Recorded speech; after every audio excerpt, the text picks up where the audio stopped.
কার মর্যাদা বেশি? ইমাম সাহেবের। কার জোরে বলেন, কার মর্যাদা বেশি? যে ইমামতি করায় সে কি হচ্ছে, হইল নেতা। সে কি? জোরে বলেন, কথা বলেন, সে কি? একান্ত আমরা ইমাম সাহেবের নেতা মানি না। ইমাম সাহেবের বলে কি যে আপনি কি বোঝেন? জোরে বলেন নাউযুবিল্লাহ। আরে বেটা, ইমাম সাহেব বোঝে মানে ইমাম সাহেব না বুঝলে তো ওরে পিছনে রেখে নাম ইমামতি করতেছে। সে বোঝে কি বোঝে না? জোরে বলেন, সে বোঝে কি বোঝে না? অতএব কই হুজুর আপনি কি বোঝেন? আপনার কথা হয় না। জোরে বলেন নাউযুবিল্লাহ। একজন ইমাম সাহেবের কথার উপর দিয়ে যারা কথা বলবে আল্লাহ পাক রব্বুল আলামিন তাদের প্রতি বেদার হয়ে যাবেন এবং তাকর সকল আমল আল্লাহ নষ্ট করে দিবে। জোরে বলেন নাউযুবিল্লাহ। এই জন্য ইমামের মর্যাদা কম না বেশি? জোরে বলেন, কম না বেশি? এই মর্যাদা কে দিয়েছেন? আপনার আমার নবী মুহাম্মদ রাসূলুল্লাহ সাল্লাল্লাহু আলাইহি সাল্লাম। 1 লক্ষ মতান্তরে 2,24,000 পয়গম্বর নবী রাসূল সকলেই নবীকে ইমাম বানায়া বাইতুল আকসায় 2 রাকাত নামাজ আদায় করলেন। জোরে বলেন সুবহানাল্লাহ।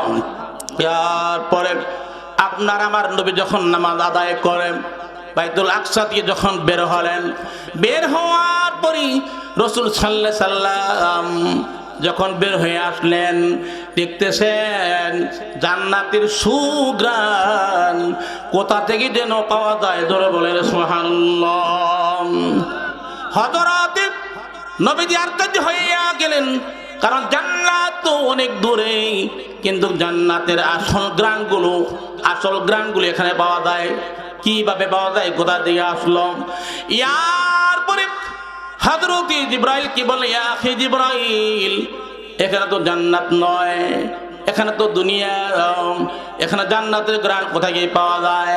ইয়া রাসূলুল্লাহ, ইয়া হাবিবাল্লাহ, আল্লাহর নবী, আপনাকে জানানোর জন্যই এই জান্নাতের গ্রান আপনার নাকের মধ্যে আল্লাহ পৌঁছায় দিয়েছেন। জোরে বলে সুবহানাল্লাহ। কারণ আপনি তখন ছিলেন না, আপনি ওই সময় দুনিয়ায় ছিলেন না। মুসা আলাইহিস সালাম আল্লাহর পয়গম্বর ছিলেন, যার উপর আল্লাহ পাক রব্বুল আলামিন কিতাব নাযিল করিয়াছিলেন, তাওরাত। জোরে বলেন সুবহানাল্লাহ। ও আল্লাহর নবী, আল্লাহর রাসূল মুসা আলাইহিস সালামের দুশমন ছিল ফেরাউন। কে ছিল? জোরে বলেন, কে ছিল? আমরা উলামায়ে কেরাম যারা আছি, আমাদের বামপন্থী দুশমন বাংলার জমিনে আছে না নাই? জোরে বলেন, আছে না নাই? উলামায়ে কেরামের দুশমন আছে না নাই? উলামায়ে কেরামের দুশমনেরা তোমরা যখন মারা যাবে তোমাদের জানাজা তো উলামায়ে কেরামই করবে। এজন্য কবি বলে, জন্মের পর তোমার কানে আজান কি দেও যায়নি, তুমি মৌলবাদী সারা হওনি। কি বলেন, কথা ঠিক না ঠিক? জন্মের পর তোমার কানে আজান কি দেওনি দেয়নি, তুমি মৌলবাদী সারা হওনি। আবার মরণের পরে জানাজা দিবে, মরণের পরে কি দিবে? তোরা বলেন, কথা বলেন, কি দিবে? জানাজা কি উলামায়ে কেরাম দেন না? আয়ে পাশ বে পাশ দেয়। কারা দেয়? তাহলে উলামায়ে কেরামের মর্যাদা আছে না নাই? জোরে আওয়াজ করবে, আছে না নাই? আবার মরণের পরে জানাজা পড়াবে, তখন কোথায় পালিয়ে যাবি? বিদ্রোহী বিপ্লবী মৌলবাদী কেন জঙ্গিবাদী? বলেন, বিদ্রোহী বিপ্লবী মৌলবাদী কেন জঙ্গিবাদী?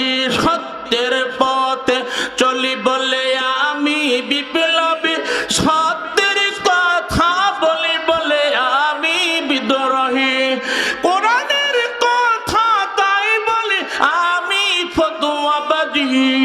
বিদ্রোহী বিপ্লবী মৌলবাদী কেন জঙ্গিবাদী? কি বলেন, কথা ঠিক না ঠিক? মুসলমান ভাইরা, অনেক লম্বা কথা, অনেক লম্বা গজল বলা যাবে না।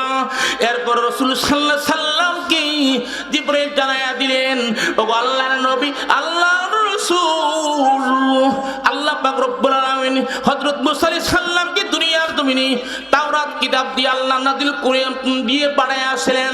মুসা আলাইহিস সালামের শত্রু ছিল ফেরাউন, ইসলামের তথা ইসলামের শত্রু ছিল ফেরাউন, এবং ফেরাউন ইসলাম গ্রহণ করে নাই, কালিমা পড়ে নাই। ওগো আল্লাহর রাসূল, আল্লাহর পয়গম্বর, ফেরাউন যদি দাসী গিয়েছিল, দাসী চিরুনি পরিয়া গেল, চিরুনি পরার কারণে বলছিল বিসমিল্লাহ। অপরাধ কি? ধরে বলেন কি বলছিল? ধরে বলেন কি বলছিল? কি বলছিল? ধরে বলেন কি বলছিল? বিসমিল্লাহ বলার কারণে দাসীকে সহ এবং দাসীর 3 মেয়ে সহ এই জায়গার ভিতরে দুনিয়ার গরম তেল করে দাসীকে সহ, দাসী 3 মেয়ে সহ গরম তেলের ভিতরে ছেড়ে দেওয়া হয়েছিল। ওগো আল্লাহর নবী দাসী বলিয়েছিল, ওগো ফেরাউন, আমি এবং আমার সন্তানগুলা সব একই কবরে দাফন দিলাম। দাসীর সাথে ওয়াদা করে ফেরাউন কি করিয়াছিল? মা এবং 3 জন সন্তান সহ একই কবরে দাফন দিল। অথচ ওই আগুনের ভিতরে ফেলে দিল। গরম তেলের ভিতরে ফেলে দেওয়ার কারণে শরীরটা পুরো কয়লা হইয়া গিয়েছিল। তোরা বলেন সুবহানাল্লাহ। শরীর পুরো কয়লা হয়ে গিয়েছিল। ওগো আল্লাহর নবী 3 জন মা এবং সন্তান সহজে কবরে রাখছি 3 জন। এই জান্নাতের কোনো গ্রান নয়, এটা হলো মা এবং সন্তানের তেলে পড়া জলে আগুনের গ্রান। জোরে বলেন সুবহানাল্লাহ। তাহলে ইসলামের জন্য আপনারা আমরা যদি কষ্ট করে জীবন দেই, এর বদলা কে দিবে? জোরে বলে কে দিবে? জোরে বলে কে দিবে? আল্লাহ দিবে। ও মুসলমান ভাইরা, মা বোনেরা, গভীর লক্ষ্য করে শোনেন। এরপরে যখন নবীজিকে বুঝাইলেন, ও আল্লাহর নবী, এটা জান্নাতের গ্রাম নয়, এটা হলো ওই 3টা মেয়ে মা সহজে আগুনের ভিতরে গরম তেলের ভিতরে ছেড়ে দিয়েছিল ওই সন্তান এবং তার মা। শুধু তাই নয়, ও আল্লাহর নবীর সুসংবাদ জানিয়ে দিয়ে দিলাম, কিয়ামত পর্যন্ত আল্লাহ পাকের নেককার বান্দা বান্দি যখন এই জায়গায় আসবে, আয়োজন নয়, ওই দিন থেকে কিয়ামত পর্যন্ত ওই জায়গায় আসলে জান্নাতের গ্রান নাকে আসে।